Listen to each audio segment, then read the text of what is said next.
Because at the end of the day, we need people that when they get in there, they understand that the institution is bigger than anybody. It's people that don't have that understanding and their mindset, they're still in love with the military mindset, the military mindset that made this country a total mess up to this point, that democracy is trying to fix.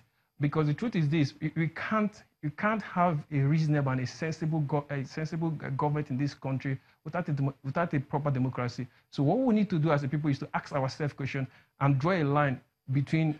people wear cloaks. People wear cloaks, that's truth. But the truth is this, history is a guide. And history can give us an eye view of what tomorrow will look like. For someone, for example, in your first missionary journey, let me use that as the military president, you went against the Constitution. Some people were imprisoned forcefully. And there is no evidence that you've changed over the last few years. So I don't expect that same person to be the president and do the right thing. It's basic. Yeah, apparently I disagree with him because you can't of course you can't condemn the president himself based on what happened at the National Assembly. See, let me tell you what happened at the National Assembly for those that don't actually know. Okay, first of all, I have to debunk the preemptions that perhaps there's a synergy or the screen was played between the Senate president and of course the DG or DSS, the Lawadara. Yeah.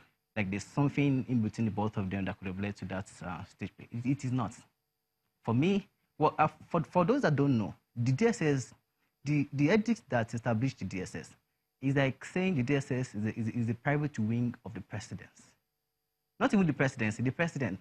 So now see, what happened at the National Assembly is nothing but a concocted scenario. Of course, being the written, yeah, of course. By I strongly believe that there's some northern elites in the presidency, yeah, who maybe are overzealous or they're not in line with the model of leadership of the president. So now they feel that perhaps they can actually put all of this together and of course cause chaos, I mean, in the country, particularly by pushing the Senate leadership, yeah, and the executive leadership, I mean, head to head.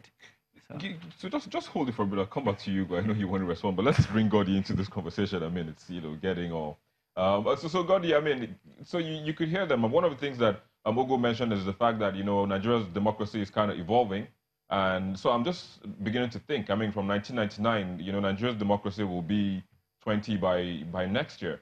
So I mean, we're beginning to think. I mean, for how long is Nigeria's democracy going to evolve? That's if you agree that it is actually evolving, and that's why we have this issue of persons being or looking or seeming bigger than institutions.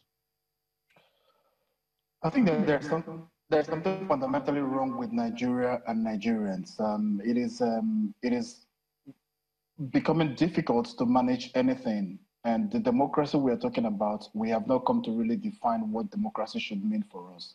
Because every other country, just look at Rwanda, for example. Rwanda is a country that we know what the crisis they had. Sierra Leone, these countries are really evolving and moving very forward in terms of democracy. In Nigeria, what we have is usually a government of interest for the people and for the people who are within the government.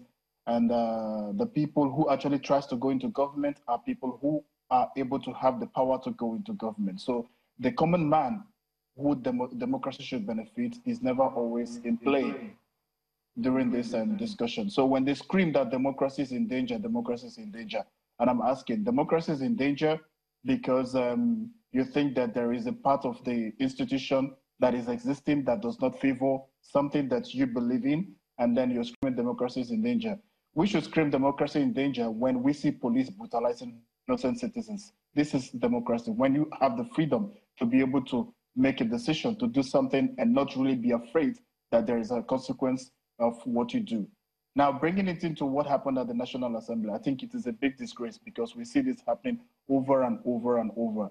The next regime that will come, if it is not going to be the current one that will continue, will do the same thing. And I think that the desperation for the opposition party at this moment to get into power might not necessarily be to govern, but might be to give a retaliation to what they think is the ills that they are suffering under this current administration. So we have not really evolved in our minds to really define how we could live peacefully in a society. Hello, Gordy. Let me come in a bit. I mean, so this same scenario kind of played out, you know, during the, I mean, just before the 2015 elections. I mean, so, I mean, is this going to be a tit for tat kind of thing when one party goes in, he does the same thing, another comes in? I mean, so it just seems that Nigeria's democracy might just never evolve, so to speak, now. Yes, this is the problem, and we as the citizens, the people, really have to ask ourselves the question: what do we want in our society, in our system? Because if we really are talking about democracy and we are still not able to build an institution that will take care of the people, just the people, you just walk into a place and be attended to normally, respectfully as an individual, then how are we going to move forward? Because everything boils down to having a strong, independent institution. I think the president, sometimes I try to give him a benefit of that because I try to observe his style. And this is where a little bit it disappoints, because he tries to probably give independence to all the heads of the institutions that are there existing to do what they do.